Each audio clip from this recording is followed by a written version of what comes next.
இப்போ இந்த மாநாடு இந்த சமாச்சாரத்துக்கெல்லாம் போகிறதுக்கு முன்னாடி திரு தனியரசு பலர் சந்தேகத்தை வெளிப்படுத்த பாஜக அவங்களை அழைக்கிறாங்க பார்த்தீங்களா, அவங்க போயிடுவாங்க பார்த்தீங்களான்னு சொல்ல, இன்னைக்கு மீண்டும் திட்டவட்டமாக அவங்க இங்கே கொள்கை எதிரிங்கக்கெல்லாம் வாய்ப்பே இல்லை, விஜய் நினைக்கிறதா நாங்கள் சொல்கிறோம் அப்படின்னு மீண்டும் அறிவிச்சிருக்கிறாங்க. அவங்க அந்த வகையில் சரியாக தான் இருக்காங்கன்னு புரிஞ்சுக்கிறீங்களா? இப்போ வக்ஃப் வாரத்தில் அழுத்தம் கொடுக்குறாங்க, அரசு இணையணும் அப்படிங்கிறாங்க, அதுக்கு கருத்தரங்கம் வச்சுருக்கிறாங்க. ஸோ கொள்கை ரீதியாக சரியாக தானே இருக்கிறாங்க திரு தனியரசு? இல்ல, தமிழக வெற்றி கழகம் ஒரு புதிதாக துவக்கப்பட்டிருக்கிறது, அதுக்கு ஒரு நடிகர் தலைவரா இருக்காரு, அதெல்லாம் அதுவும் பரவாயில்ல. அவங்க கொள்கை எதிரி பாஜக சொன்ன பிறகு கொள்கை எதிரியாக இருக்கிற பாரதிய ஜனதா கட்சிக்கு எதிராக, மோடி அரசுக்கு எதிராக தமிழக வெற்றி கழகம் துவக்கப்பட்டு கிட்டத்தட்ட 2 ஆண்டுகள், இப்ப மாநாடுலாம் நடத்தி கிட்டத்தட்ட மறுபடியும் அக்டோபர் வரப்போது ஓராண்டுகள் ஆகும். இதுவரைக்கும் ஒன்றிய மோடி அமித்ஷா அரசுக்கு எதிராக, அதாவது கொள்கை எதிரிக்கு எதிராக, கோட்பாட்டு எதிரிக்கு எதிராக தமிழக வெற்றி கழகம் விஜய் ஏதாவது ஒரே ஒரு போராட்டத்தை, ஒரு அறிக்கையை அல்லது வேற ஏதாவது அவருடைய அரசியல் செயல்பாட்டிருக்காங்க? இல்லவே இல்லை. அது நீங்க வசதியா திராவிட முன்னேற்ற கழகத்தை அது ஒரு ஒரு குறிப்பிட்டு அதுவும் திராவிட முன்னேற்ற கழகத்தின் கொள்கைகள் மீது கூட அவருடைய இப்ப விஜயனுடைய வலதுகரமாக இருக்கிற ஆதவர்ச்சனா திராவிட முன்னேற்ற கழகத்தின் கொள்கைகள் மீது கூட அவருக்கு எந்த வருத்தமெல்லாம் இல்லையா, அதனுடைய செயல்பாட்டின் மீது மட்டும்தான் ஒரு குறை இருக்கிறதா சொல்றாரு. அப்ப திராவிட முன்னேற்ற கழகத்தின் ஆளுகிற அரசின் மீது குறை சொல்லுகிறவர்கள் கூட திராவிட முன்னேற்ற கழகத்துக்கு எதிராகவும் அவர்கள் எந்த போராட்டத்தையும் முன்னெடுக்கல. குறிப்பா அவருடைய தலைவர்கள் எந்த முன்னெடுப்பும் வரல. இன்னும் பத்திரிகையாளர் சந்திப்பையே நடத்தல. பத்திரிகையாளர்கள் கேட்கிறாங்க, ஐயா ஆதவர்ச்சனா நீங்க பேசுறீங்க பரவாயில்ல, உங்களுடைய கட்சியின் தலைவர் எப்பொழுது ஊடகவியலாளரை சந்தித்து பத்திரிகையாளரோடு உரையாடலை நடத்துவார், வினாக்களுக்கு விடையளிப்பார்னா இதுவரைக்கும் அதற்கு அவரால் பதிலே தர முடியலை, பதில் சொல்ல முடியல. அப்ப நீங்க ஒரு கட்சியை துவக்கிய நடிகர் விஜய் அல்லது அரசியல் கட்சியின் தலைவர் இதுவரைக்கும் ஊடகத்தை சந்திப்பதற்கே அஞ்சுகிறார். கூட்டத்தை நடத்துகிற பொழுது கூட்டத்துக்கு ஏற்பாடுகளை செய்துவிட்டு 5 நிமிடங்கள் அல்லது 10 நிமிடங்களுக்கு மேல் ஒரு கூட்டத்தில், அதையும் அந்த 5 நிமிடங்களும் 10 நிமிடங்களும் எழுதி வைக்காமல் பேச முடியறது இல்லை. யாராவது எழுதி கொடுத்தா அதை பார்த்துட்டு ஒரு 4 வார்த்தை 5 வார்த்தை பேசிட்டு ஒரு மிரட்சியோடு அந்த நிகழ்ச்சியை முடித்து விட்டு அங்கிருந்து விலகி தப்பித்து போறதை பார்க்கிறோம். அப்ப இவ்வளவு ஒரு 8 கோடி தமிழ்நாட்டு மக்களுக்கு, அதாவது அது எப்ப அந்த கூட்டத்திலிருந்து நம்ம விலகி போவோம்னு காத்திருந்து அவர் வெளியேறதே பாவமா இருக்கு. அவரை நம்பி ரசிகர்கள் இருக்காங்க, மக்கள் இருக்காங்க, ஒரு ஆர்வத்துல பாக்குறாங்க. தனிப்பட்ட முறையில் விஜய் நல்ல மனிதர், அந்த குடும்பம் நல்ல குடும்பம், அதுல நமக்கு மாற்று கருத்து இல்லை. ஆனா ஒரு அரசியல் கட்சி தலைவராக தன்னுடைய பங்களிப்பு என்ன, தன்னுடைய பார்வை என்ன, எந்த தளத்தில் இருந்து தன் அரசியல் நகர்வை அவர் மேற்கொள்ளுகிறார் அல்லது எந்த இலக்கை இதுல நம்ம தெரிந்த பதிலுக்கு நம்ம திருப்பியும் கேட்டுட்டு இருக்கோமா அப்படின்னு இருக்கு. அவங்க கிளியரா சொல்லிட்டாங்க, அவர் கமிட் பண்ணிட்டார், ஏற்கனவே படம் முடிய போகுது, ஜூன் ஜூலைல செயல்பாடு இருக்க போது, நமக்கு வெளிப்படையா தெரியும் போது மீண்டும் மீண்டும் விமர்சனம் வைக்கலாமா? இன்னும் போராடல மத்திய அரசுக்கு எதிராங்கிறீங்க. வக்ஃப் வாரத்தில் அவங்க போராட்டம்லாம் நடத்தினாங்க, அவங்க பொதுச் செயலாளர் தலைமையில நடந்துச்சு, உண்மையை செய்யலன்னு சொல்ல முடியுமா என்ன? ஐயா இப்பவும் பாருங்க, அவர் வகுப்பு இன்னைக்கு சந்திப்புல கூட ஆதவர்ச்சனா என்ன சொல்றாருன்னா, அதாவது இந்த வகுப்பு திருத்த மசோதாவை ஒன்றிய பாஜக மோடி அரசு கொண்டு வந்ததை பற்றி எந்த விமர்சனம் செய்யல. அதற்கு எதிராக வழக்காடின நான் சிங்கிவி ஐயாவை ஒரு மூத்த வழக்கறிஞரை வைத்து நாங்களும் வாதாடணுங்கிறதுல ஒரு கிரெடிட் எடுத்துக்கிட்டு, அதற்கு அடுத்தபடியா தமிழ்நாடு அரசு கேரள அரசாங்கத்தை போல வழக்கில் தன்னை இணைத்துக் கொண்டு உச்ச நீதிமன்றத்தில் வாதாட வேண்டும் என்கின்ற ஒரு அறிவுரையை சொல்லிவிட்டு, நீங்க ஏன் போராடலன்னு கேட்டா, போராடுவதனால் என்ன தீர்வு கிடைக்கும்னு இதே மிகப்பெரிய அரசியல் விஞ்ஞானி ஞானி ஒரு புதுசா வந்திருக்காரு தமிழ்நாட்டுக்கு, இந்தியாவுக்கு, ஆதவர்ச்சனா.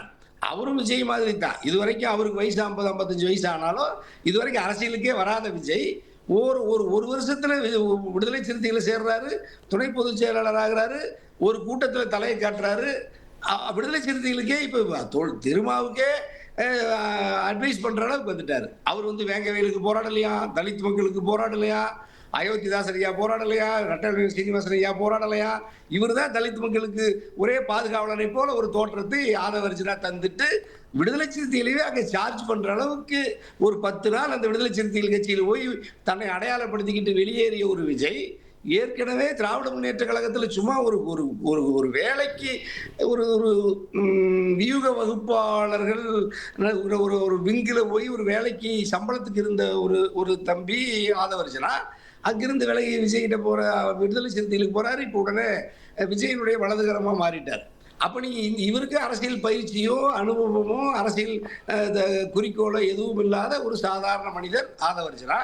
அப்ப தம்பி விஜயும் கட்சி ஆரம்பிச்சுட்டாரு. அவருக்கு எந்த அரசியல் கோட்பாடோ கொள்கையோ லட்சியமோ இலக்கோ எதுவும் இல்லாத ஒரு ஒரு தடுமாற்றத்தில் இருக்கக்கூடிய ஒரு விஜயை பார்க்கிறோம். அப்ப நீங்க விஜயோ ஆதவர்ஜனாவோ நிர்மல்குமாரோ 3 பேர் சேர்ந்து கொண்டு எந்த அரசியல் நடத்துறாங்க?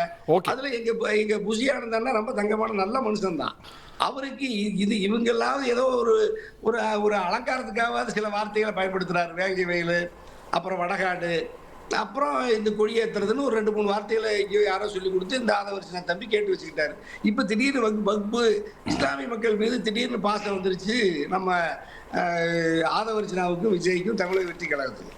இஸ்லாமிய மக்களுக்காக நாங்க காலகாலமா போராடுற இயக்கங்கள், போராடுற சிறைப்படுகிற இயக்கங்கள், வழக்குகளை சந்திக்கிற இயக்கம், எங்க பள்ளி பாபா ஐயாவுக்கு இருக்கிற எங்க பாஜா ஐயாவுக்கு இருக்கிற தியாகத்தை விட இவங்கதான் இப்படி புதுசா வந்திருக்கிற நிறைய விமர்சனம் வச்சிருக்கீங்க. பதில் வாங்குவோம், நேரத்தையும் நான் பகிரணும். ஓகே, அதெல்லாம் இந்த பசப்பு வார்த்தைகளுக்கு ஆதவர்ஜனோட வார்த்தைகளுக்கெல்லாம் இஸ்லாமிய சிறுபான்மை மக்கள் இரையாக மாட்டார்கள், தமிழ்நாட்டு மக்கள் இரையாக மாட்டார்கள். முஸ்தபா சார் பதில் சொல்லுங்க. திரு வீர விக்னேஸ்வரன் நிகழ்ச்சி வரவேற்கின்றோம். தனியார் சார் வந்து பார்த்தீங்கன்னா ரொம்ப அருமையான மனுஷன். இப்போ அப்படியே படபடன்னு சொல்லி பார்த்தீங்கன்னா அப்படியே பதட்டமாக பேசிட்டு போயிட்டார். சார் என்னன்னு கேட்குறேன்னா, பயத்தில் இருக்கிறது திமுக தான். அந்த பயத்தின் வெளிப்பாடு தான் இன்றைக்கி வந்து பார்த்தீங்கன்னா விஜயை பற்றி நீங்கள் தொடர்ச்சியாக வந்து இவ்வளோ பயத்தின் வெளிப்பாடாக பேசுகிறீங்க. எழுதி கொடுத்து பேசுகிறது யார்? தமிழ்நாட்டில் யார் பேசிகிட்டு இருக்கிறா? நாட்டு மக்களுக்கு தெரியும் சார். யார் வந்து எழுதி வந்து கொடுத்துட்டு மேடல் எத்தனை வாட்டி வந்து பார்த்தீங்கன்னா தமிழ்நாட்டு முதலமைச்சர் பத்திரிகையாளரை சந்திக்கிறாரு. கூப்பிட்டு வாங்க, பத்திரிகையாளர் வாங்க, என்கிட்ட பார்த்தீங்கன்னா தமிழ்நாட்டில் நிறைய பிரச்சனை இருக்குது, நான் பிரச்சனையெல்லாம் கேட்டு சரி செய்யக்கூடிய ஒரு ஆற்றல் படைத்த முதலமைச்சர். நீங்கள் வந்து பார்த்தீங்கன்னா என்னைக்கு என்கிட்ட வேங்க வயலை பற்றி கேளுங்க, தலித் மக்கள் அடிக்கிறத பற்றி கேளுங்க, சிறுபான்மை மக்கள் எங்கெங்கெல்லாம் தாக்கப்படுறாங்க அதை பற்றி கேளுங்க, ஹெச் ராஜா வந்து பார்த்தீங்கன்னா இங்கே ராம ஜென்ம பூமியா மாற அதை பற்றி நான் பதில் சொல்கிறேன் அப்படின்னு சொல்லி எத்தனை வாட்டி சந்திச்சார் பார்த்தீங்களா? யார் சந்திக்கணும்? விஜய் அவர்கள் சந்திக்கணும். தமிழ்நாட்டு மக்கள் யாருக்கு வாக்களிச்சிருக்கிறாங்க? எங்கள் மரியாதைக்குரிய திமுகவின் தலைவர் ஸ்டாலின் அவர்கள் வாக்களிச்சிருக்காங்க. அவர் பத்திரிகையாளர் சந்திக்கணுன்றதே அண்ணன் தனியார் சாரனுக்கு சொல்கிறேன். இன்னொன்று கேட்டிங்கன்னா சார், என்ன புதுசாக வந்து பார்த்தீங்கன்னா ஒரு திடீர்னு வந்து பாசம் வந்துருச்சு வலது கைக்கு இடது கைக்கு. நான் கேட்குறேன், விடுதலை சிறுத்தையில் ஒரு 10 நாள் இருப்பார், அப்படியே இங்கே வந்துடுவார். நான் கேட்குறேன், தேவதூதர் வந்தவொடனே மினிஸ்டர் பதவி கொடுப்பீங்களே அண்ணா செந்தில் பாலாஜிக்கு, அவர் எங்கிருந்து வந்தார்? அவர் வானத்திலிருந்து குதிச்சிட்டாரா? திமுகவின் பாண்டா? திமுக வட்ட செயலாளர் இருந்தாரா? பகுதி செயலாளர் இருந்தாரா? வந்த உடனே பார்த்தீங்கன்னா மாவட்ட செயலர் ஆயிட்டாரா?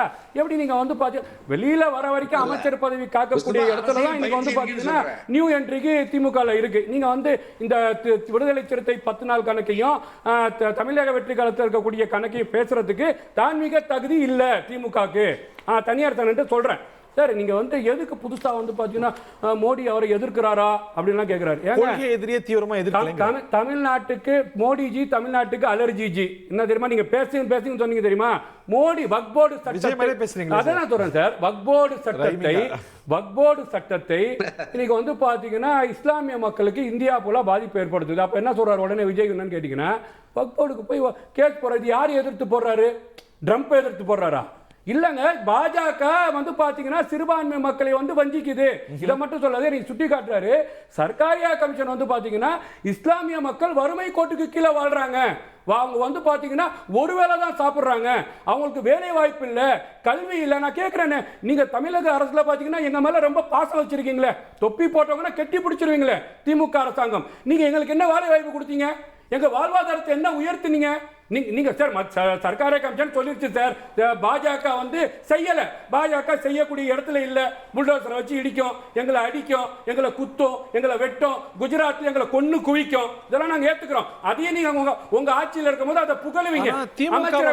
ஆனா திமுகவை கொதற அளவுக்கு நீங்க பாஜகவை கொதறது இல்லைங்கிறது அவர் வருத்தம். நான் என்ன சொல்றேன்னு கேட்டீங்கன்னா சார், நான் தமிழ்நாட்டில் வந்து பாத்தீங்கன்னா எங்களுக்கு நல்லது செய்ய நீங்க வந்து பாத்தீங்கன்னா வக்போர்டு கேஸ் போட்டீங்களா இல்லையா? நீங்க வந்து பாத்தீங்கன்னா வக்போர்டு கேஸ் வந்து இன்னைக்கு வந்து இடைக்கால உத்தரவு எங்களுக்கு வந்து பாத்தீங்கன்னா சாவர நிலைமை கிடைக்கக்கூடிய முஸ்லிம்களுக்கு ஒரு மூச்சை விடுறதுக்கான வாய்ப்பை வந்து நீதிமன்றம் கொடுத்திருக்கு. அதுக்கு அதீதமான கிரெடிட் எடுத்துக்கிறீங்களா? நான் சொல்றேன் சார், கிரெடிட் எடுக்கல. இதை திமுக பாத்தீங்களா, MRK பன்னீர்செல்வம் மாதிரி என்ன சாபாசமா பேசினாரு? யாரு ஆதவ அர்ஜுனா? இல்ல எங்க பெரிதும் மதிக்கக்கூடிய சபாநாயகர் மாதிரி தவறான வார்த்தை பேசினாரா? அப்படி இல்லை சார். திமுகவை நான் விமர்சிக்கல. நீங்க வந்து பாத்தீங்கன்னா இஸ்லாமிய மக்கள் காயிதே மில்லத் வந்து உங்கள்ட்ட கொடுத்துட்டு போயிருக்கிறாருங்க. இந்த இஸ்லாமிய மக்கள் பாதுகாவல நீங்க பேசுறீங்க. நீங்க இடஒதுக்கீடு உயர்த்தி கொடுத்தீங்களா? நான் கேட்கிறேன். சிறைவாசி விடுதலையை பத்தி பேசக்கூடியவர்கள் நீங்க வந்து மேல என்ன சொன்னீங்க? இவங்க வெளியில வந்து ஆபத்துன்னு சொல்லி அப்டேட் தாக்கல் பண்றீங்க. இத ஒரே நான் முடிச்சிடுறேன். இப்போ இந்த மாதிரி விஷயத்தை பேசக்கூடியவர்கள் நீங்க வந்து பாத்தீங்கன்னா ஒரு தனி நபரா போய் பாத்தீங்கன்னா எங்க அண்ணன் செந்தில் அண்ணன் பாத்தீங்கன்னா வக்ஃப் போர்டுக்காக எல்லா மேடையிலும் பேசுறாரு. நாங்க வரவேற்கிறோம். எங்க அண்ணன் தனியரசு அண்ணன் வக்ஃப் போர்டுக்காக எல்லா மேடையும் பேசுறாரு. தமிழக வெற்றி கழகத்தில் இருக்கக்கூடிய ஒரு வீரபாண்டியாக இருக்கட்டும், ராஜ்மோகனா இருக்கட்டும், வக்ஃப் போர்டு சட்டத்துக்காக இஸ்லாமிய அமைக்கக்கூடிய மேடைகளை போய் பேசுறாங்க. நான் இது வந்து பாத்தீங்கன்னா அன்சாரி வழக்குக்கு போறாரு, மனித மக்கள் கட்சி வழக்குக்கு போகுது, காங்கிரஸ் வழக்குக்கு போகுது. இதுல என்ன சொல்றாருன்னு கேட்டீங்கன்னா, அரசாங்கம் வழக்குக்கு போனா அதுல வந்து ஒரு ஸ்டெபன் இருக்கும்ல, அதுல வந்து பாத்தீங்கன்னா ஒரு ஆக்கப்பூர்வமான வேலை செய்யலாம்ல, ஆர்யூ கொண்டு வர முடியல. இத வந்து பாத்தீங்கன்னா இத யார சொல்லணும்னு சொல்றாரு? நீங்க வந்து எல்லாரும் சொல்லுங்க. அண்ணன் திருமாவளவன் சொல்லுங்க, பேராசிரியர் ஜவஹர்லால் சொல்லுங்க, அண்ணன் எஸ்டி பண்ண சொல்லுங்க.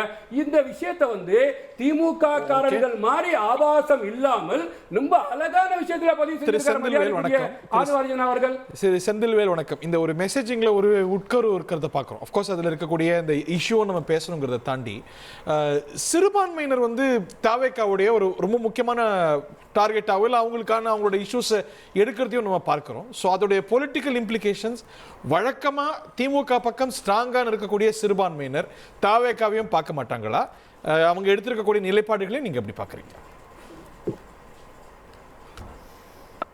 எஸ் ஹரி, நான் ரொம்ப நாளாக இதை சொல்லிட்டு வரேன். சிறுபான்மை மக்களின் நலனுக்காக மரியாதைக்குரிய சகோதரர் விஜய் அவர்கள் குரல் கொடுக்கிறார் என்றால் அது வரவேற்கத்தக்கது, பாராட்டத்தக்கது, மகிழ்ச்சிக்குரியது. அதில் மாற்று கருத்து இல்லை. நாட் ஒன்லி திரு விஜய் அவர்கள், அனைத்து கட்சிகளும் இங்க வந்து சிறுபான்மை மக்களுக்காக குரல் கொடுக்க வேண்டும் அப்படிங்கிறத நம்ம வந்து உறுதியா இருக்கிறோம். அது ஒன்று. அந்த விதத்தில் அவருடைய குரலை நாம வந்து வரவேற்போம், ஆதரிப்போம், பாராட்டுவோம். ஆனால் அதுல ஒரு உள்நோக்கம் இருப்பதாக ஒரு ஐயப்பாட்டை விஜய் அவர்களுடைய நடவடிக்கை அல்ல. நான் ரொம்ப வார்த்தைகளை ரொம்ப கவனமா சொல்றேன். அதனால அரங்கில் அருமை தம்பி வீர விக்னேஸ்வரர் இணைந்திருப்பார் நினைக்கிறேன். சகோதரர் முஸ்தபாவும் இருக்கிறார். வார்த்தைகளை ரொம்ப கவனமா சொல்றதை கேட்டுட்டு பதில் சொன்னா சரியா இருக்கும். ஆதவர்ஜனா போன்றவர்கள் இது இஸ்லாமியர்கள் நலன் என்பதை தாண்டி இஸ்லாமியர் வாக்குகளை ஏதேனும் ஒரு விதத்துல சிதறடிப்பது, அதன் மூலம் திமுகவை ஏதேனும் ஒரு தொகுதியிலோ ஒரு 10 தொகுதியிலோ திமுகவுக்கு ஒரு பின்னடைவு ஏற்படுத்தினால் போதும் என்பது ஆதவர்ஜனா போன்றவர்களுக்கு கொடுக்கப்பட்டிருக்கக்கூடிய அசைன்மெண்ட் கூட எனக்கு ஒரு டவுட் இருக்கு. அதுக்குள்ள நான் வந்துடுறேன். அதற்கு முன்பாக சகோதரர் முஸ்தபா பேசுகின்ற போது ஒரு வார்த்தையை சொன்னார். என்ன சொன்னார் அப்படின்னா, விஜயை பார்த்து திமுக பயப்படுகிறது அப்படின்னு ஒரு வார்த்தையை பயன்படுத்தினார். யாரை பார்த்து பயன்படுத்துறாங்க? விஜயை பார்த்து திமுக பயப்படுகிறது அப்படின்னு ஒரு வார்த்தையை பயன்படுத்தினார். நான் இப்படி சொல்றேன், ஒரு உண்மையை இன்னைக்கு ஆயுத எழுத்துல சொல்றேன். இதான் உண்மை. திரு விஜய் அவர்கள் நடிப்பதை நிறுத்திவிட்டு அரசியலுக்கு வர வேண்டும் என்று முடிவெடுத்ததற்கு என்ன காரணம் தெரியுமா? கோலமாவு கோகிலா பயங்கர ஹிட். யோகி பாபு ஹீரோவா நடிக்க தொடங்குறாரு. அடுத்தடுத்து நடிகர் சூரி அவர்கள் ஹீரோவா நடிக்க ஆரம்பிக்க போறாரு. சூரி ஹீரோவா நடிக்க போறாருங்கிற தகவல் சினிமா துறையில பரவுகிறது. சூரி நடிச்ச படங்கள் பயங்கரமா ஹிட் ஆகுது. யோகி பாபு நடிச்ச படம் கோலமாவு கோகிலா எல்லாம் பாக்குறாங்க. சோ இனி நம்ம படம் ஹிட் ஆகாது, நமக்கு போட்டியா யோகி பாபு, சூரி போன்றவர்கள் வந்து விட்டார்கள். எனவே யோகி பாபு, சூரி போன்றவர்களுக்கு அஞ்சு அவர் நடிப்பதை நிறுத்தினார். தமிழ்நாட்டுல ஒரு உச்ச நட்சத்திரம் சார். யாரோட கம்பேர் பண்றீங்க? இல்லங்க, யோகி பாபுக்கு சூரிக்கு பயந்துதான் அவர் நிறுத்தினார். அதான் உண்மை. தெரியுது இல்ல? அப்ப உங்களுக்கு இப்ப கோவம் வருது இல்ல? இப்ப சொன்ன உடனே தமிழ்நாட்டுல உச்ச நட்சத்திரம் யாரோட கம்பேர் பண்றீங்கன்னு வருது இல்ல? நடிகர் விஜய் அவர்கள் பிறந்தது எந்த வருஷம் தெரியுமா ஹரி? 1974 ஜூன் 22ஆம் தேதி நடிகர் விஜய் அவர்கள் பிறக்கிறார். அவர் 1.5 வயது குழந்தையாக தவழ்ந்து கொண்டிருந்த காலம் 1976 ஜனவரி 31ஆம் தேதி. மிசா சட்டத்தில் சிறை செல்கிறார் ஸ்டாலின். எப்படி? போலீஸ் வந்து பிடிச்சிட்டு போனாங்களா? இல்ல. தலைமறைவானாரா? இல்ல. போலீஸ் வீட்டுக்கு தேடி போறாங்க. கலைஞர் சொல்லுகிறார், போயிட்டு 2 நாள் கழிச்சு வாங்க, கட்சி வேலையா பையன் வெளியில போயிருக்கிறான், நாளா கழிச்சு வந்துருவான், நீங்க வந்து அரெஸ்ட் பண்ணிட்டு போனாங்க. சொன்ன மாதிரி வந்து நின்னாங்க. போலீஸுக்கு தகவல் கொடுத்து வர வச்சு அரெஸ்ட் பண்ணாங்க. இவர் 1.5 வயது குழந்தையாக இருக்கின்ற பொழுது மிசாவை எதிர்த்து சிறைக்கு சென்றவர். அவர் வந்து விஜயை பார்த்து அஞ்சுகிறாரா? இப்போ இது எவ்வளவு பெரிய காமெடி. 1992 நான் என்னுடைய வார்த்தை இல்லை, நான் திருப்பி சொல்றேன். நான் குறை மதிப்பீடு செய்வதற்காக சொல்லல. மரியாதைக்குரிய சகோதரர் விஜய் அவர்கள் சொன்ன கருத்தை நான் அப்படியே சொல்றேன். என் வார்த்தையே இல்லை. இப்ப நான் சொல்ல போற வார்த்தை எனக்கு படிப்பு சரியா ஏறல, அதனால நான் திரைத்துறைக்கு வரேன்னு எங்க அப்பாட்ட அழுது அடம்பிடிச்சேன்னாரு. அழுது அடம்பிடித்து படிப்பு சரியாக வராத காரணத்தினால் 1992ஆம் ஆண்டு நாளைய தீர்ப்பு படத்தின் மூலம் அவருடைய தந்தையாரால் அறிமுகப்படுத்தப்படுகிறார். எந்த வருஷம்? 1992. 1989 சட்டப்பேரவைக்குள் சென்று விட்டார் ஸ்டாலின். விஜய்க்கு வயசு இன்னைக்கு 50. ஸ்டாலினுடைய சட்டப்பேரவை அனுபவம் மட்டும் 35 ஆண்டுகள். 7 முறை சட்டமன்ற உறுப்பினர், மக்களால் தேர்ந்தெடுக்கப்பட்ட மேயர், உள்ளாட்சித்துறை அமைச்சர், துணை முதலமைச்சர், மக்களால் தேர்ந்தெடுக்கப்பட்டு முதலமைச்சர் ஆனார். கூவத்தூர்ல உட்கார்ந்து ஆகல. அப்ப நீங்க என்ன சொல்ற? நீங்க ஸ்டாலினை எதிர்க்கலாமா? எதிர்க்கலாம். திமுக எதிர்க்கலாமா? எதிர்க்கலாம். திமுக செயல் திட்டங்களை எதிர்க்கலாமா? எதிர்க்கலாம். அதெல்லாம் வேற. நீங்க ஒரு பிம்பத்தை கட்டுறீங்களே, ஸ்டாலின் அப்படியே நடிக்கிட்டார் விஜய் பார்த்துங்கிறது, யோகி பாபுவும் சூரியன் ஹீரோ ஆயிட்டாங்கன்னு விஜய் பயந்துட்டாருங்கிற மாதிரி ஒத்துப்பீங்களா? ஒரு லாஜிக்க பேசுங்க. ஒன்று. இன்னொன்று, இந்த வழக்கு வகுப்பு சட்ட மசோதா வழக்கு உதயநிதியும் பயந்துட்டாருன்னு ஒத்துக்குவீங்களா? யோகி பாபுவையும் சூரியன் எப்படிங்க? உதயநிதி உச்ச நட்சத்திரம் அவர் நீங்க கிளைம் பண்ண, உதயநிதி எங்கேயும் உச்ச நட்சத்திரம்னு கிளைம் பண்ணவும் இல்ல. எனக்கு வருஷத்துக்கு 1000 கோடி நடிச்சது நடிகர் கிடையாது இல்ல. சரிங்களா? நடிகர் கிடையாது. நீங்க கிளைம் பண்ணிக்க ஒண்ணும் பிரச்சனை இல்ல. நீங்க கிளைம் பண்ணிக்க ஒண்ணும் அவர் உச்ச நட்சத்திரம் கூப்பிட்டு நடிக்க வைப்பாங்க. அப்ப வந்து அவர் யோகி பாபு சூர்யா தெரியல. பரவாயில்லை. நீங்க ஒரு முஸ்தபா நீங்க பேசும்போது எங்கேயுமே நான் குறுக்கிடல. நீங்களும் கொஞ்சம் அமைதியா இருங்க. உங்க சுற்றுல நீங்க பேசிருங்க. இல்ல நீங்க சொல்றது இருக்குல்ல, உதயநிதியை பார்த்து திமுக, விஜயை பார்த்து திமுக பயப்படுகிறது அப்படின்னு சொல்றது இருக்குல்ல, ஸ்டாலின் அஞ்சுகிறார் சொல்றது இருக்குல்ல, அதுக்காக நான் சொல்றேன். இருக்கட்டும், பேசுவோம், உரையாடுவோம். உரையாடல் தானே, ஒன்னும் ஆக போறது இல்லை. ஓராண்டு இதைத்தான் நம்ம பேச போறோம். வகுப்பு சட்ட விஷயத்துக்கு வரலாம் திரு ஹரி. வகுப்பு சட்ட மசோதாவை பொறுத்தளவுல 2 செய்தி நான் என்ன சொல்றேன். நான் முதல்ல இருந்தே டேட் வைஸா அதை சொல்லிட்டு இருக்கிறேன். இவங்க திருப்பி ஒண்ணு கேட்கறாங்க. வகுப்பு சட்ட மசோதா மக்களவையில் நிறைவேற்றப்பட்டது ஏப்ரல் 3ஆம் தேதி. ஆனா அதற்கு முன்பாக ஏப்ரல் 3ஆம் தேதி மக்களவையில் நிறைவேற்றப்படுவதற்கு முன்பாக மார்ச் 27ஆம் தேதி தமிழ்நாடு சட்டமன்றத்தில் தீர்மானம் கொண்டு வந்து நிறைவேற்றினார் தமிழ்நாடு முதலமைச்சர் ஸ்டாலின் அவர்கள். 4ஆம் தேதி இவங்க வந்து மாநிலங்களவையில் நிறைவேற்றிய உடனேயே இங்க என்ன செய்யறாரு? வழக்கு தாக்கல் பண்றாங்க. இவங்க போய் வழக்கு தாக்கல் பண்ணது எப்ப? எல்லாத்தையும் நான் டேட்டோட சொல்லிட்டேன். கடைசி 2 நாள் இருக்கின்ற பொழுது இவங்க போய் வழக்கு தாக்கல் பண்ணாங்க. முதல் நபராக வழக்கு தாக்கல் செய்து திமுக, நம்முடைய நாடாளுமன்ற உறுப்பினர், மாநில உறுப்பினர் வில்சன். யார் சார்பாக தாக்கல் செய்கிறார்? தமிழ்நாடு இன்றைக்கு ஆட்சி பொறுப்பில் இருக்கக்கூடிய திராவிட முன்னேற்ற கழகத்தின் சார்பாகவும், இந்த ஜேபிசி ஜாயிண்ட் பார்லிமெண்டரி கமிட்டியினுடைய ஒரு அங்கமாக இருக்கக்கூடிய ஆராசா 2 பேர் சார்பாகவும் தாக்கல் செய்தார். இப்ப இந்த மே மாதம் 4ஆம் தேதி ரிஜாயினிங் பெட்டிஷன் ஒண்ணு போட்டுக்கிறாங்க. இன்னொரு கூடுதல் பெட்டிஷன் ஒண்ணு போட்டிருக்கிறாங்க. இதே வகுப்பு சட்டம் தொடர்பாக யாரு? வில்சன் தாக்கல் செய்திருக்கிறார். தமிழ்நாடு முழுக்க திமுக இதற்காக போராட்டம் நடந்துச்சு, ஆர்ப்பாட்டம் நடந்துச்சு, எல்லாமே பண்ணாங்க. இப்ப நான் என்ன கேட்கிறேன், இவங்க கேட்கறது எப்படி இருக்குன்னா, தமிழ்நாடு அரசு ஒரு மனு தாக்கல் செய்யணும். இப்போ தாவேகா மனு தாக்கல் பண்ணிருக்கு. நடிகர் விஜய் தன்னுடைய பேரில் ஒரு மனு தாக்கல் செய்திருக்கிறாரா அப்படின்னு நான் கேட்டா எப்படி இருக்கும்? இவ்வளவு பேசுறாரு கேரளா கவர்மெண்ட் சொல்றாங்க, கவர்மெண்ட் ஆஃப் தமிழ்நாடு அப்படிங்கிறதுக்கு ஒரு வேல்யூ இருக்கு. நான் என்ன சொல்றேன், இல்லங்க 2 விஷயங்க. கவர்மெண்ட் இங்க என்ன பண்ணி இருக்குது? தமிழ்நாடு சட்டமன்றத்திலே தீர்மானம் போட்டிருக்குது. சார், தீர்மானம்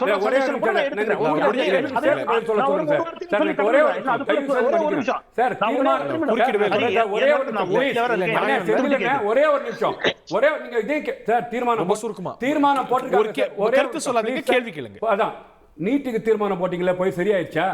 சக்கச்சத்தீவுக்கு தீர்மானம் போட்டீங்களா, சரியாயிடுச்சா? மீனவர்களுக்கு தீர்மானம் போட்டீங்களா, சரியாயிடுச்சா?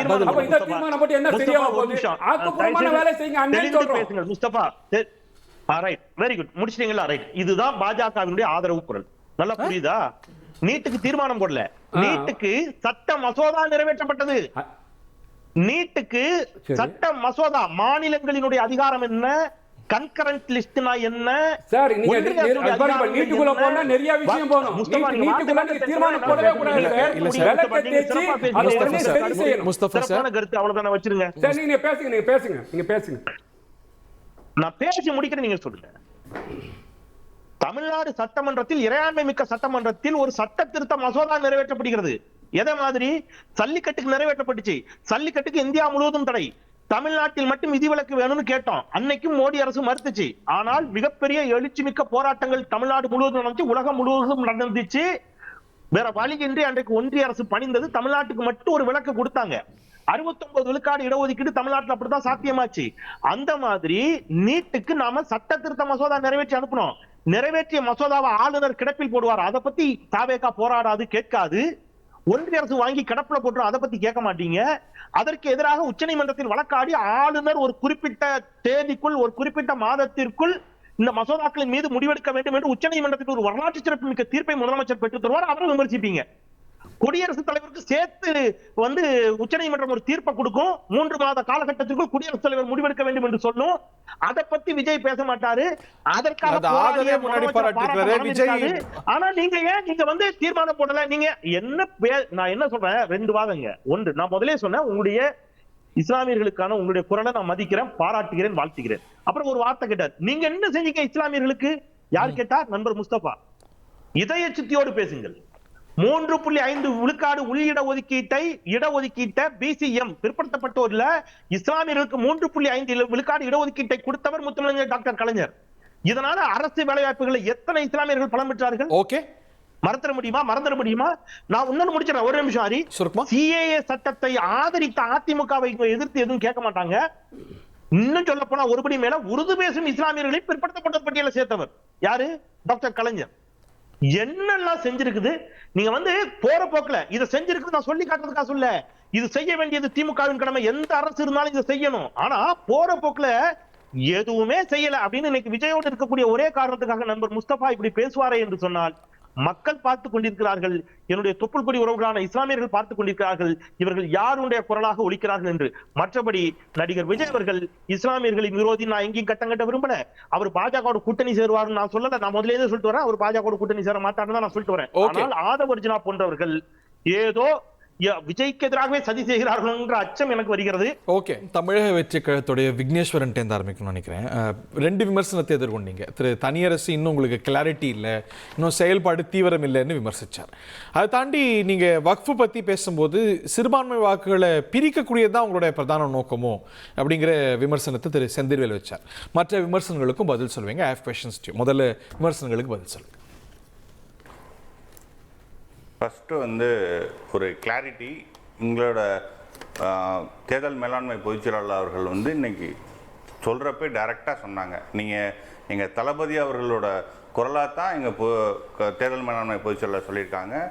எங்களோட பார்வை எங்கள் தளபதி அவர்கள் மாநாட்டில் சொன்னதை தான் நான் இப்போ திருப்பி சொல்கிறேன். பிஜேபியும் டிஎம்கேயும் ஒரு போலி நாணயத்தின் 2 பக்கங்கள்.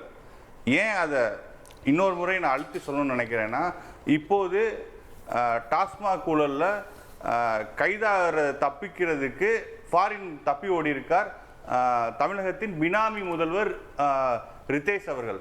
இந்த வார்த்தைகளை கவனம் தப்பிக்க விட்டது எப்படி?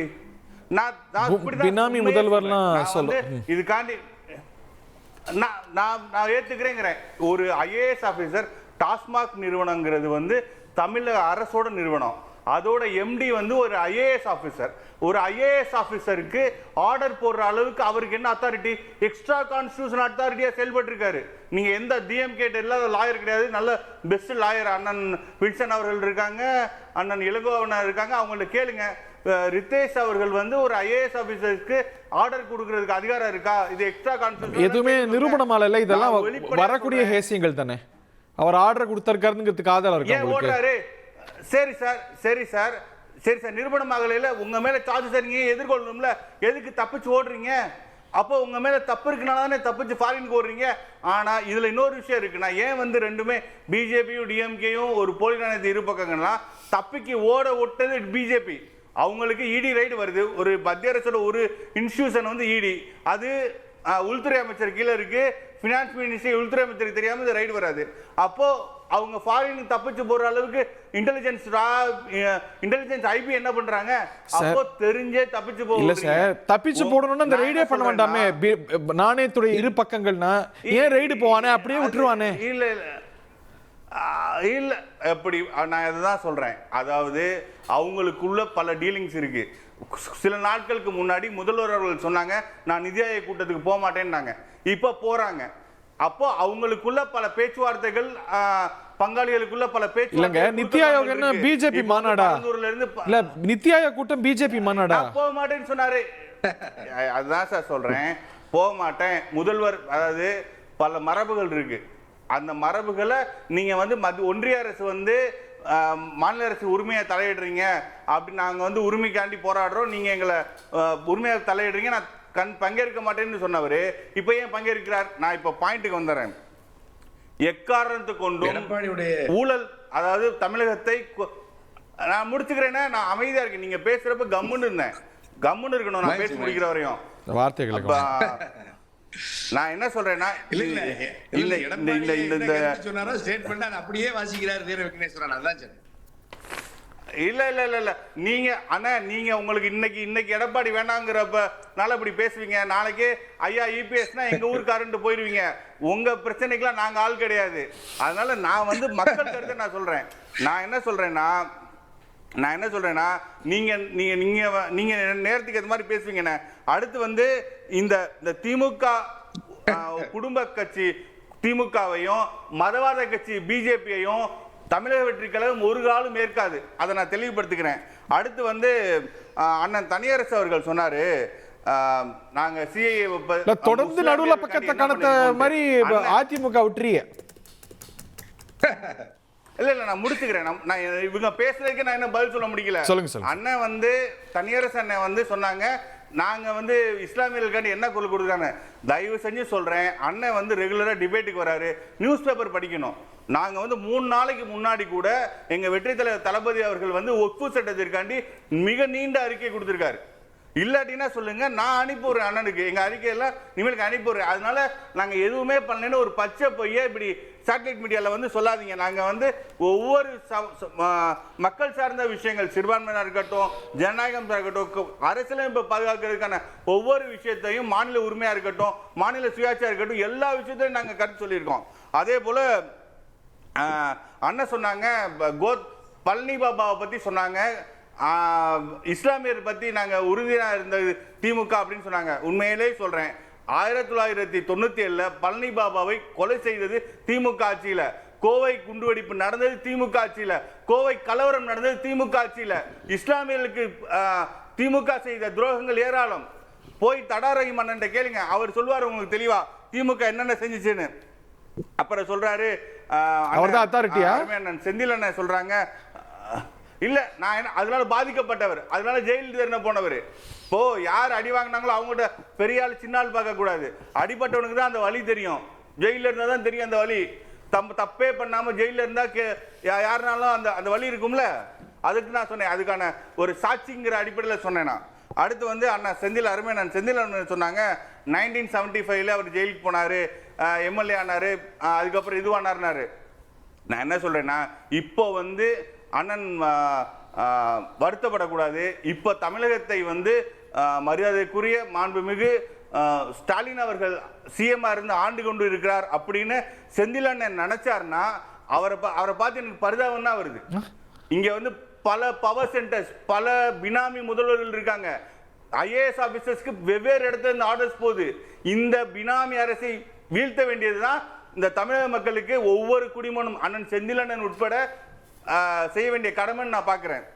Okay sir. அடுத்து வந்து நான் முடிச்சுக்கிறேன். நிறைய பாயிண்ட் சொன்னாங்கண்ணா. நான் என்ன சொல்றேன்னா, நிறைய பாயிண்ட் சொன்னாலும் எல்லாருக்கும் நான் நேரத்தை பகிர்ந்தளிக்கணும்.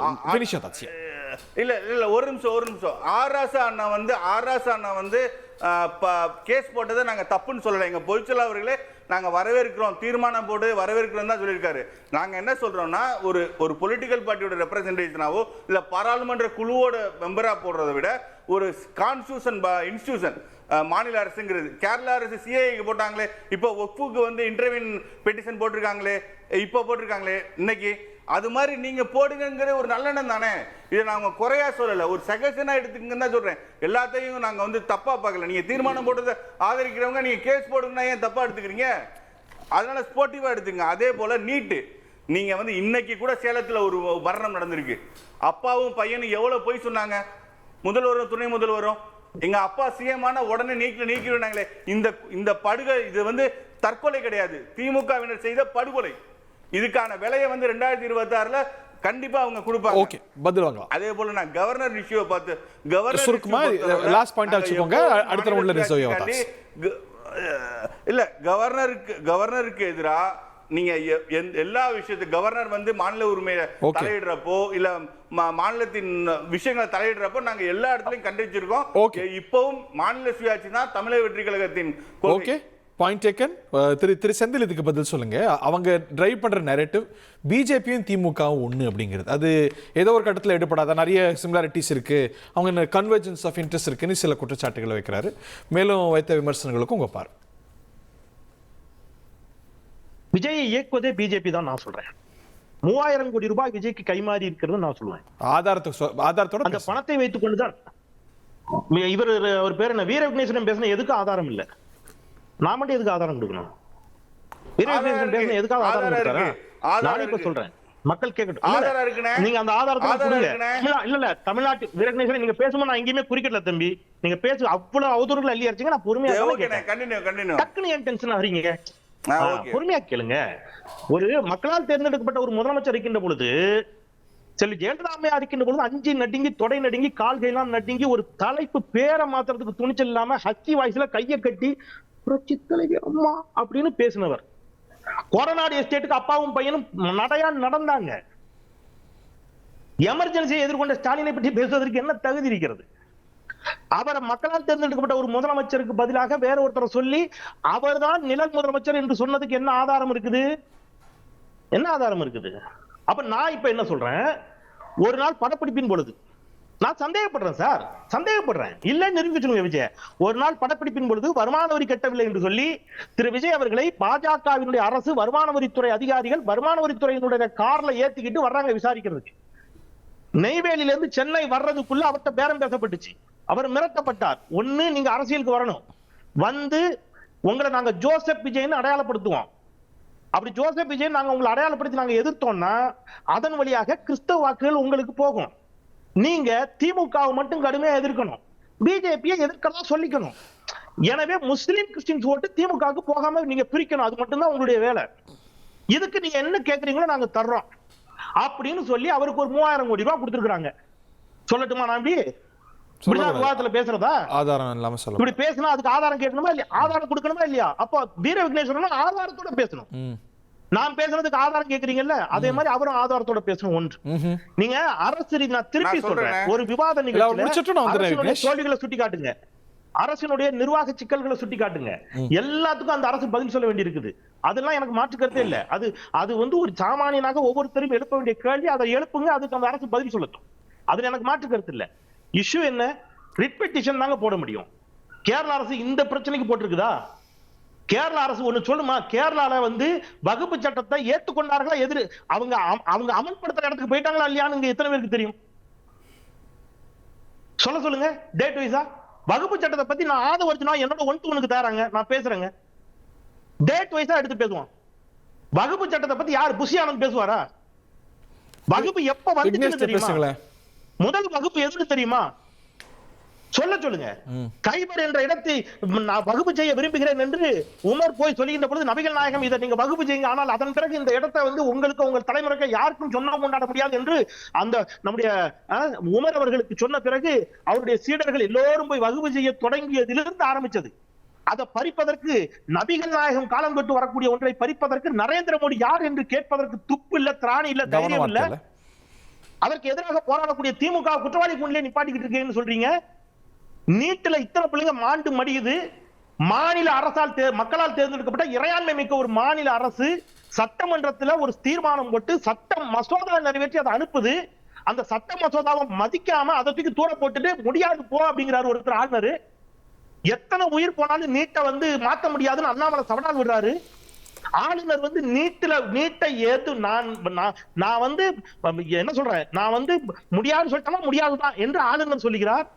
ஆளுநர் மாளிகை முற்றுகையிட்டாரா விஜய்? ஆளுநர் மாளிகை போராட்டம் நடத்திட்டீங்களா? இந்த பிஜேபிக்கு எதிராக இந்த நீட்டு விஷயத்துல எத்தனை போராட்டம் நடத்திருப்பீங்க நீங்க? ஒரு நாள் முழுவதும் உண்ணாவிரதம் நடத்தினார் உதயநிதி ஸ்டாலின். தமிழ்நாடு முழுக்க திராவிட முன்னேற்ற கழகத்தில் இளைஞரணியினர் மாபெரும் போராட்டத்தை நடத்தினாங்க, மிகப்பெரிய கையெழுத்து இயக்கத்தை நடத்தினாங்க. அதாவது ஒரு ஒன்றிய அரசு ஒரு மாநில அரசுடைய எந்த உரிமைகளையும் மதிக்காது, அரசியல் சாசன சட்டத்தை மதிக்காது, அரசியல் சாசன சட்டத்தின் அடிப்படையில் நிறைவேற்றப்பட்ட சட்டத்திற்கு மசோதாவை காலில் போட்டு மிதிக்கும். மிதிக்கிற ரைட்டோ ராங்கோ ஒரு நிமிஷம் திமுக இருக்கட்டும் அதிமுக இருக்கட்டும் இதை ஒப்புதல் கொடுக்க வேண்டியது ஒன்றிய அரசினுடைய வேலைன்னு கேட்காம நீ சொன்னிய உன்னால முடியல, ஆமா ஐயா சொன்னோம் ஐயா, அவன் தரமாட்டேங்கிறாங்க. சொன்னது என்ன சொன்னாங்க? சட்ட திருத்த மசோதா நிறைவேற்றும் உறுதியாக அழுத்தம் கொடுப்போம், இந்த அரசு அந்த அரசியல் சாசன சட்டத்தை மதிக்கணும். நம்ம அரசியல் சாசன சட்டத்தையே மதிக்காத ஒரு ஒன்றிய அரசு எல்லாத்தையும் நாளைக்கு நான் கேக்குறேங்க, விஜய்ட்ட என்னங்க வழி இருக்குது? நாளைக்கு விஜய் முதலமைச்சர் ஆயிட்டாங்க, இதே மாதிரி ஒரு சட்ட திருத்த மசோதா நிறைவேற்றி அனுப்புவார், ஒன்றிய அரசு தூக்கி தோற போடும். விஜய் கேள்வி கேட்கணுமா, பாஜகவை கேள்வி கேட்கணுமா, மோடியை கேள்வி கேட்கணுமா? விஜயா இருக்கட்டும், எடப்பாடி பழனிசாமியா இருக்கட்டும், ஸ்டாலினா இருக்கட்டும், மாநில அரசு இறையாண்மை மிக்க ஒரு சட்டப்பேரவையில் நிறைவேற்ற சட்ட மசோதாவை ஏன் நீங்க ஒப்புதல் கொடுக்கலன்னு பாஜக எதிர்த்து கேட்கிறோம். ஓகே, திமுக அரசினுடைய நிர்வாக தோல்விகளை நீங்க எவ்வளவு நேரம் சுட்டிக்காட்டுங்க. ஓகே ஓகே ஆனா தமிழ்நாடு மக்களுக்கு எதிராக Right. பாஜகவுக்கு சாமரம் வீசி பாஜகவுக்கு மறைமுக அந்த வேலையை செய்யறதுங்கிறது தமிழ்நாட்டுக்கும் தமிழ்நாட்டு மக்களுக்கும் செய்யக்கூடிய மாபெரும் துரோகம். நான் கையெடுத்து கும்பிடுறேன், தயவுசெய்து அந்த வேலையை பண்ணாரு. ஓகே திரு விக்னேஷ், நான் உங்களுக்கு 1.5 நிமிஷம் டைம் தரேன். நான் மற்ற விருந்தினர்களையும் நான் விவாதத்தை வச்சுக்கணும். சுருக்குமா என்ன ரெண்டே விஷயம் தான். ஒன்று வந்து என்ன ஆதாரம்னு கேட்டார். இந்த டாஸ்மாக் ஊழல்ல திமுகவினருக்கு என்ன ஆதாரம்னு கேட்டாரு. மரியாதைக்குரிய நான் அப்படி கேட்கல. நீங்க குறிப்பிட்ட ஒருவருடைய பேரை சொல்லி அவர்தான் ஆட்சி நடத்துகிறார், நில முதலமைச்சர், நீங்க அதுக்கு ஆதாரம் கேட்டேன். அவர்தான் ஆட்சி நடத்துறாரா? நான் சொல்றேன், அதுக்கு என்ன ஆதாரம்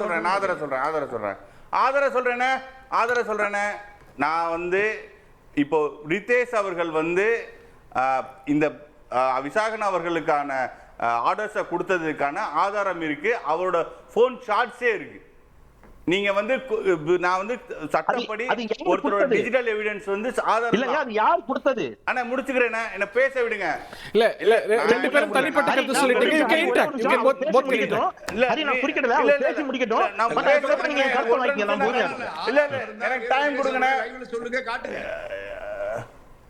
நான் சொல்றேன் நீங்க கோர்ட் எங்க கேஸ் ப்ராப்பர்ட்டிங்க கோர்ட்ல சமர்ப்பிக்கப்படும், இவர் கன்விக்ட் ஆவார், எழுதி வச்சுக்கங்க. இது டிஎம்கே ஃபர்ஸ்ட் ஃபேமிலி வரை போகும். அடுத்து வந்து ஃபேக் பேசி முடிச்சோனே எனக்கு டைம் கொடுங்க. ஓகே, நான் என்ன சொல்றேன்னா, அதே போல திமுக ஃபர்ஸ்ட் ஃபேமிலிக்கு உறவினரான ஆகாஷ் பாஸ்கர் ஏன் அப்ஸ்காண்டிங்க இல்ல இந்த டாஸ்மாக் உள்ள ரைடுல உட்பட்ட ஆகாஷ் பாஸ்கர் எப்படி ஒரு 2 நாளைக்கு முன்னாடி ரைட் ஆகுது, அவரையும் அஸ்கண்ட் ஆகுறாரு. திமுக அரசு அமைச்சரோட உறவினர் அஸ்கண்ட். இடைவெளிக்கான தருணம். I have to take a break. குற்றம் இல்லாதவர்கள் ஏன் ஓடுறீங்க? I will have to take a break. திரு செந்தில் ரொம்ப சுருக்கமா 20 செகண்ட்ஸ். இல்ல நான் நேரத்தை பகிரணும். நான் ஒரு கேஸ் பத்தி வார்த்தை எடுக்க முடியாது. ஒரே ஒரு விஷயம் சுருக்கமா 10 செகண்ட்ஸ். ஒக்ஃபு விஷயத்தை பொறுத்தளவுல நாங்க வந்து திமுக எதுவுமே செய்யலன்னு சொல்லல. நீங்க வந்து கேஸ் போய் ஃபைல் பண்ணுங்க, நீட் விஷயத்துக்கு கொடுத்த ப்ராமிஸ் ஃபுல்ஃபில் பண்ணுங்கன்னு தான் சொல்றோம். Okay, point taken. அத பண்ண முடியாம எங்க மேல பாயிறது வந்து உங்களுக்கு கையால.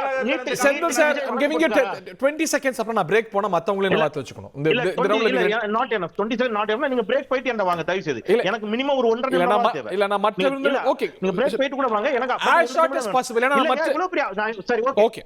நான் சுருக்கமா சொல்லிடுறேன், வேகமா சொல்றேன். 2 விஷயம்.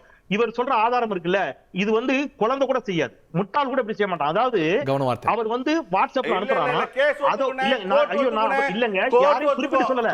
ஐயோ, நான் யாரையும் குறிப்பிட்டு சொல்லலங்க. நிக்கும்னே டிஜிட்டல் எவிடன்ஸ் கோர்ட்ல நிக்கும். இல்ல ஒரு நிமிஷம் ஹரி, வீரவேஷ், நீங்க பேசும்போது நான் சொல்லிட்டு வேணா டைம் கேக்குறேன். நீங்க திருப்பி பேசினா ஒரு நிமிஷம். ஹரி, நம்ம யாருமே ஆனா நீங்க இல்லாத கான்ஃபிடன்ஸ் ஹரி, அவர் குறுக்க பேசக்கூடாது. நான் பெர்மிஷன் கேட்டுதான் நான் அமைதியா இருக்கிறேன்.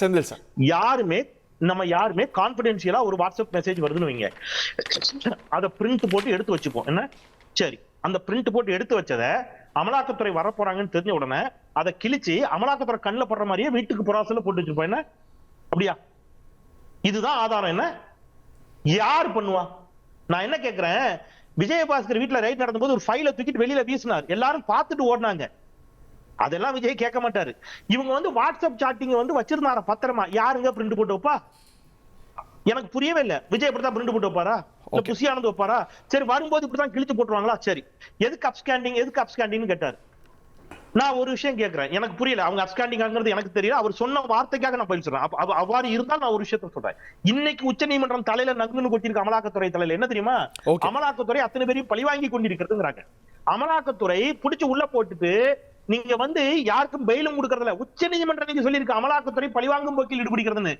நீதிமன்றத்தை நாடுவதாலேயே, பிணை கேட்பதாலேயே, ஒரு விஷயத்தை கேட்கறதுனாலே ஒருத்தர் குற்றவாளினா விஜய் குற்றவாளியா?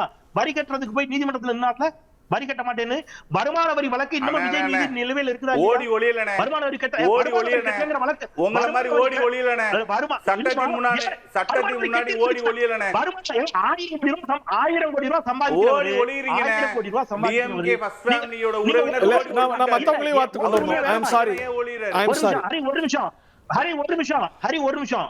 இவங்க பாஜக ஆட்சியில இவங்க ஓடி ஒளிய தேவையில்லை. ஏன்னா பாஜக தனக்கு ஆதரவானவர்களை மிரட்டாது, மிரட்டி கொண்டுக்கும்.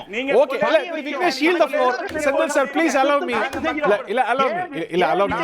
நான் மத்த இருவரும் இருக்காங்கல்ல, அவங்க சீனியர் பீப்பிள் இல்ல. ஓகே காசு இல்ல. இல்ல ஓகே தேங்க் யூ. மக்கள் வரி ஓகே, நான் வைடன் பண்ண நினைக்கிறேன். Thiru Vignesh thank you. Thiru Thaniyarasu mister Mustafa ரொம்ப நேரம் உங்கள்கிட்ட வரல, மன்னிக்கணும். திரு தனியரசு இறுதி கருத்தாவும் பதிவு செஞ்சுக்கோங்க. திரு விஜய் களமாட ஆரம்பிக்கும் போது, தீவிரமா களமாட ஆரம்பிக்கும் போது நீங்களே சொல்றீங்க ஒரு திரை நட்சத்திரங்கள்னால மக்கள்லாம் கூடுறாங்க அப்படின்னு. இந்த களம் மாறாதா? இல்லையா, இப்ப ஒரு திரை நட்சத்திரம் அரசியலுக்கு வர்றது ஜனநாயக நாட்டுல நம்ம ஒன்றும் அதை மறுக்கல. ஆனா எதற்காக தன் அரசியல் களத்தை உருவாக்குறார்? அவர் நாட்டு மக்களுக்கு அதன் வழியாக என்ன நன்மைகளை செய்கிறார்? ஏற்கனவே நாட்டு மக்களுக்கான தீமைகளை இருந்து இந்த மக்களை மீட்பதற்கு என்ன திட்டம் வைத்திருக்கிறார் என்றால் விஜயிடம் எதுவும் இல்லை. அதுதான் பெரிய சிக்கல். அதாவது எந்த தீமையை ஒழிப்பதற்கு, எந்த நன்மையை நாட்டில் நடைமுறைப்படுத்துவதற்கு விஜய் வருகிறார்னா விஜயிடமும் பதில் இல்லை. விஜயை ஆதரிக்கிற எங்க வீர விக்னேஸ்வரன் மாதிரியான தளபதிகளுக்கும் எந்த கருத்தும் இல்லை. அப்ப நீங்க இவர்கள் இந்த களத்தை உருவாக்கி வேகப்படுத்துகிறார்கள் என்றால் என்ன இருக்கு? திரைப்படத்துல நீங்க யாரோ எழுதி தருவதை பேசினாலும் பணம் சம்பளம் வரும், எல்லா செலவும் தயாரிப்பாளர் பார்த்துக்கிறாரு. இவர் வெறும் உடலை கொண்டு போனாலே 250 கோடி ரூபாய் ஒரு படத்துக்குன்னா அப்படிப்பட்ட ஒரு மயக்கத்தில் புகழ் வெளிச்சத்திலையும் வருமானத்திலையும் இருந்த ஒரு விஜயால அரசியலுக்கு பொருள் செலவு செய்யணும், கடுமையா உழைக்கணும். அப்ப நீங்க வெயிலில் வரக்கூடாது, வேர்வை வரக்கூடாது, வழக்குகளை சந்திக்க கூடாது, மக்களையே சந்திக்க கூடாது. ஆனா மக்களிடமிருந்து வாக்கு மட்டும் வரணும். எப்படி வரும்? இப்ப நாங்களாம் இல்ல சார், இப்ப நீங்க சொல்ற இந்த விமர்சனம் அவர் களமாடும் போது, வழக்கை சந்திக்கும் போது, களத்துக்கு வரும்போது மறைஞ்சிடாதா? இன்னைக்கு பேசுவீங்க, ஜூனுக்கு அப்புறம் அதுதான் வர சொல்றோம். உடனே நீங்க வாங்க, விரைந்து வாங்க, இப்பவே வாங்க. இல்ல ஜூன் மாசம் பரவாயில்ல, நீங்க இந்த ஜனநாயகன் படத்துல அவர் 250 கோடி ரூபாய் வாங்கிக்கிட்டு நேரா எங்க கட்சிகளுக்கு எல்லாருக்கும் செலவு செய்யுங்க. நம்ம எல்லா கட்சிகளுக்கும் நாட்டு மக்களுக்கு நீங்க பிரிச்சு கொடுத்து சொத்தையெல்லாம் இழந்துட்டு நீங்க வழக்கு வாங்க, நம்ம எல்லாம் ஒன்னா சிறையில் இருப்போம், மக்களுக்காக போராடுவோம், மக்கள் வாக்களிப்பாங்க. இப்ப நீங்க ஏராளமா பொருளை சேகரிச்சு வச்சுக்கிட்டு தனி விமானத்துல வெளிநாட்டு கார்ல வர்ற ஒரு தலைவர் ஏழை மக்களின் துன்பத்தை, துயரத்தை, கண்ணீரை எப்படி துடைப்பாரு? எப்படி இஸ்லாமிய மக்களுக்காக இப்ப ஆண்டு கணக்கில் சிறையில் இருந்து உயிரை தந்து எத்தனை சிறை போராளிகள், இஸ்லாமிய சிறைவாசி இன்னைக்கும் நம்ம சிறைப்பட்டு கிடக்குறாங்களே, அவர்களை விட விஜய் இன்னைக்கு எப்படி சிறை இஸ்லாமியர்களுக்கு ஒரு நண்பன், திடீர்னு நண்பன் ஆயிட்டார் விஜய். கிறிஸ்துவ மக்களுக்கு என்ன நன்மை செஞ்சார் விஜய்? திடீர்னு நண்பன் ஆயிட்டாரு. நாட்டு மக்களுக்கு என்ன நன்மை? எந்த நன்மையும் செய்யாத ஒருவர் நான் உடனே 2026 வருவேன், கட்சி ஆரம்பிப்பேன், முதலமைச்சர் போடுறேன், நீ எனக்கு வாக்கு போட்டனா தமிழ்நாட்டு மக்கள் ஒரு காலம் ஒரு 8 மாசம் 9 மாசம் செயல்பாடு அடிப்படையில் மட்டும் நம்பிடுவாங்களா மக்கள்னு கேட்கிறாரு. ரொம்ப சுருக்கமா திமுக பார்த்து கேட்க வேண்டியதெல்லாம் அவர் கேட்கிறாரு. நாட்டு மக்களுக்கு என்ன பண்ணாங்க, நான் இந்த ஆட்சி 4.5 வருஷம் ஆட்சியில் என்ன பண்ணாங்க அங்க கேட்கணும், அதை கேட்க வேண்டியது இங்க கேட்கிறாரு. கண்டிப்பா பண்ண போறேன். 3.5 விழுக்காட பாத்தீங்கன்னா திமுக தலைவர் தான் கொடுத்தாருன்னு சொல்லி புதிய குற்றச்சாட்டு வைக்காதீங்க, பதில் சொல்லிடுங்க, நேரம் இல்ல. சொன்ன குற்றச்சாட்டுக்கு 3.5 விழுக்கு சார், அது கொடுத்ததுக்கு அப்புறம் நீங்க பாத்தீங்கன்னா 7% உயர்த்தி தரோம்னு சொல்லி 2 தேர்தல் முடிஞ்சிருச்சு. இந்த ஆட்சி முடிய போகுது, இதை உயர்த்தி தரல. நீங்க நான் சொல்றேன் சார், கையை கட்டினாரு, அங்க போனாரு, மோடியை பார்த்தாரு, முன் கதையெல்லாம் பேசணும்னு சொன்னா திமுக பாஜக சட்டமன்றத்தில் இடம் கொடுத்தது திமுக தான். புரியுதா உங்களுக்கு? குஜராத்தில் நடந்த கலவரத்தை புகழாரம் பண்ணது திமுக தான்.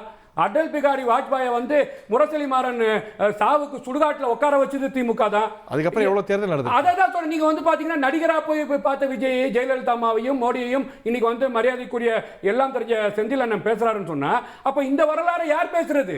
கொஞ்சம் யோசிச்சு பாத்தீங்களா? இந்த இஸ்லாமிய மக்களுக்கு என்ஐஏ சட்டத்தை ஆதரித்து தமிழ்நாட்டில் வாக்களித்தது இந்த திமுக. என்னது? குஜராத் கலவரத்தை ஆதரித்தவர் நடிகர் விஜய். குஜராத்தில்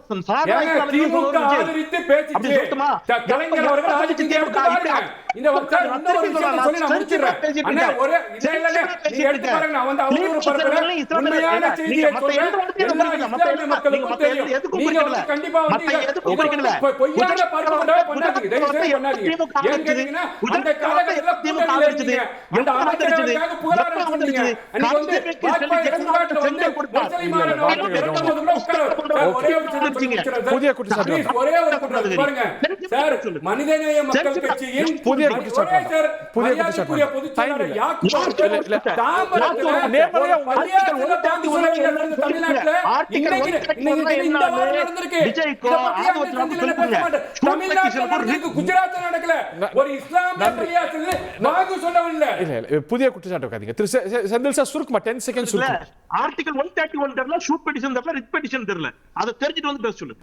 ஓகே, டைம் இல்ல, மத்த எல்லாருக்கும் கொடுக்கணுங்கிற விருப்பம் இருக்கு, நான் டைம் இல்ல. So we have to end this show. பாப்போம் அடுத்து என்னன்னு. நிகழ்ச்சியில் பங்குண்ட விருந்தினர்கள் பார்த்தனர்களுக்கு நன்றி, வணக்கம். I don't have the time. Thank you very much.